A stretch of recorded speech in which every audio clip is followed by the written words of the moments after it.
Hello friends, planning a wonderful summer cruise or a vacation that you are planning to take later in the year on a cruise ship. This is a video that you must watch on safety precautions that you can take while you are traveling on a cruise. When we think of a cruise ship, it's basically a floating city. There are hundreds and thousands of people living in closed quarter, and there's a lot of activity and movement that happens. And as you can expect in such a situation, common issues that can be faced will be like infections. Respiratory infections are very common. Influenza outbreaks, COVID-19 outbreaks, rhinovirus, which is common cold outbreaks. These can occur, and you all have even probably in media recently heard about the Andes virus, a type of the hantavirus family, which really wreaked havoc on the Dutch cruise ship. So all of these are concerns. There is also the concern of gastrointestinal infection. A common virus called norovirus, which can give really bad diarrhea, nausea, abdominal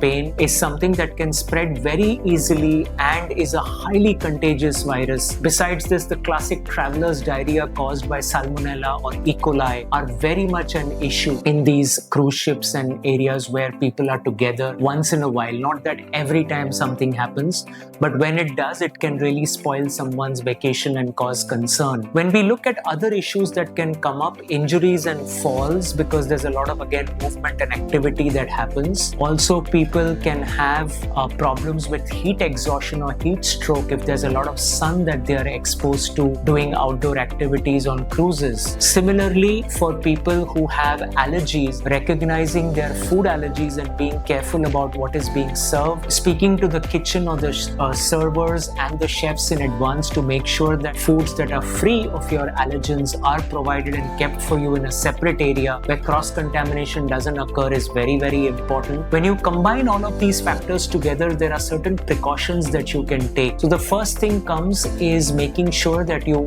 have antibacterial wipes or tissues that you can use for cleaning surfaces that are commonly touched that you would come in contact with. If there are situations in which you need to have an N95 mask or a 3-ply surgical mask to prevent respiratory virus transmission, that should be handy. Having a travel medical kit with you, because motion sickness, or what was originally called seasickness, comes from the gradual rocking movements of the ship, can also be a major issue sometimes, and having medicines that can help treat that in consultation with your medical professional or doctor. There are medicines like Dramamine, Meclizine, things that can be used for these kind of problems are also very, very useful to have handy. Along with this, taking your vaccines before you travel. So if you're going to a destination that happens to be an area like Africa, you may need to take a yellow fever virus. If you're yellow fever vaccine. If you're going to an area where influenza is very prevalent, then taking an influenza or a flu shot becomes very important. Combining all this with making sure that in your travel medical kit you also have painkillers, you may carry some